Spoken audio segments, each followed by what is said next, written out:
Cue the first Time Lord here. We're talking, you asked the question, what is time? Time's a really interesting concept that, basically there's a saying that says, if you don't have anything to measure, everything happens all at the same time. And there's a concept in the movie called Lucy that actually demonstrates that without time, events don't have a beginning and end. Now, that's one way of looking at time, and time is nothing more than a way to measure a sequence of events that happen. So one happens, and then another happens, and it's just a way for us to actually make sense of this world. So when it comes right down to it, no worries. So when it comes down to it, there's actually many different measures of time. You've got Gregorian calendar, you've got Julian calendar, you've got star dates, you have Mayan calendar. Each one is just measuring in progress from one event to the other.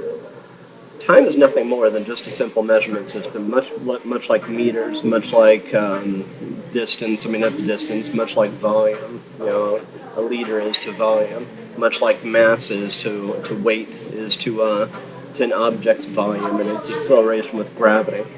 It's nothing more than a measurement system that actually makes life make sense and provides cause and effect in a way of being able to, or more or less for scientists especially, to be able to measure what the effect of something is in a linear way.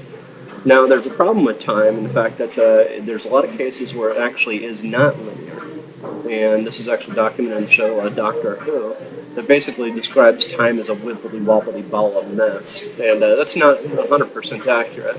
What's more accurate is time in itself can have many different appearances, and they're not necessarily always a one-for-one correlation from one system to the other. For instance, Julian calendar to Gregorian calendar, you don't have a one-for-one correlation, especially with Mayan calendars. There's an approximation of dates because cycles are actually changing over time, and those cycles may have been lost, or the way to actually measure them may have been lost.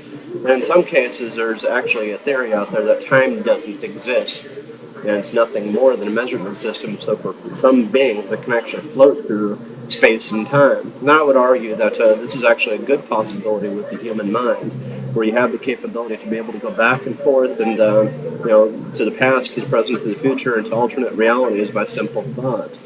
So it's said that the mind is timeless, and as a simulation device, it being timeless has that capacity to actually not have any rules or constraints based on time and time's measurement systems.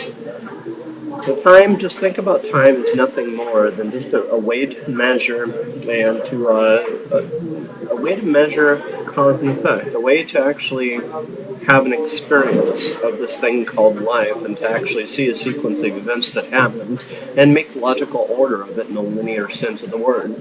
Without time, you'd have really, a different kind of order. I personally can't imagine what things would be like outside of time. Then again, I've also got a limited imagination too. So anyways, hope this helps answer that question. Thank you.